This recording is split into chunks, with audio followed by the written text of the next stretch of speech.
depends centrally upon a program of unabashed propaganda, firmly grounded in long-established principles of psychology and advertising, the two fields of these Harvard professors who wrote the book. Propaganda. By the way, this is what they say about propaganda. Three characteristics distinguish propaganda from other modes of communication and contribute to its sinister reputation. Again, these are the authors writing. Their program is a program of propaganda. And now they're telling you why propaganda has such a bad reputation. Just a few things. One, it relies on emotional manipulation. Two, it uses lies, like 1 in 10. And 3, it's subjective and one-sided. This is their strategy. In emotional manipulation, lies, and subjective, one-sided information.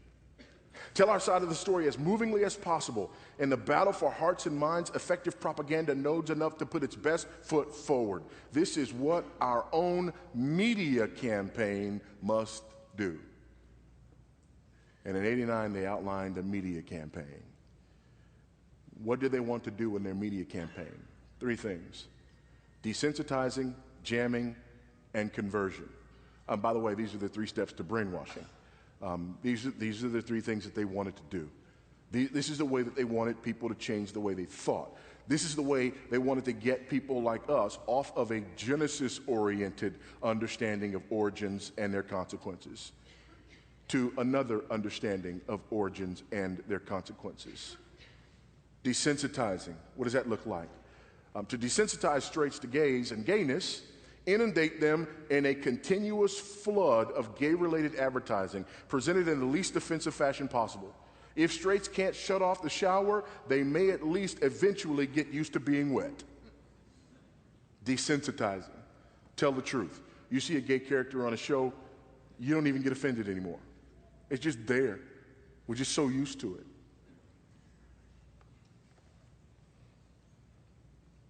How? Movies,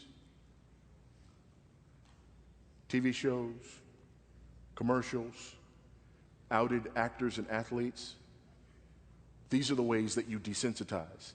Get people used to it. By the way, in the movies, the homosexual character has to be the best dressed, most intelligent, wittiest, and funniest character in the movie. And in the television shows, they have to be that. Now, when you get popular people like actors who come out, that's okay. But when you get an athlete to come out, this is even more important. This is why when you get an NBA basketball player to come out, the President of the United States congratulates him.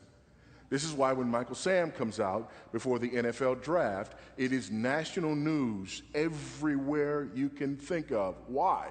Because these are the images that must be put forward for this particular propaganda campaign. And please notice that the White House spoke out in both of those instances and in support of both of those instances. Why is that important? The athlete angle is really important because of jamming. Desensitizing doesn't matter. We just want you to be exposed. Jamming requires a particular kind of exposure.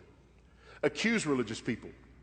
Gays can use talk to muddy the moral waters. That is, to undercut the rationalizations that justify religious bigotry and to jam some of its psychic rewards.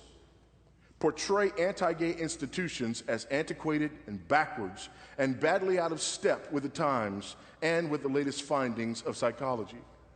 Another thing you do, as far as jamming, you understand what jamming is. Jamming works when you take 2 contradictory images and juxtapose them. And so Christian people hate the idea of the Nazis and the skinheads and the KKK.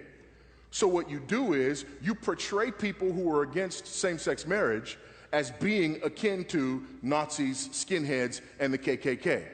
Since nobody wants to be accused of being a Nazi, a skinhead, or the KKK, eventually nobody's going to want to be accused of being anti-same-sex marriage. This is jamming.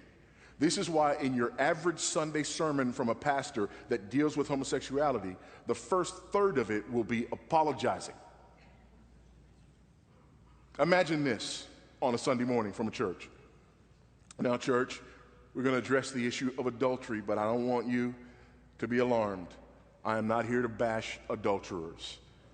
I love adulterers. Jesus loves adulterers. I have friends who are adulterers. And I believe that our church needs to be open and accepting toward adulterers. And I want you to be, right? That just feels wrong, doesn't it? But every time a pastor goes to preach on homosexuality, we expect that to be up front. Why? Because we've been jammed. That's why. We've been jammed. It has been successful. That's why the most onerous sin that you can imagine from a scriptural perspective has us apologizing for saying what God says about it.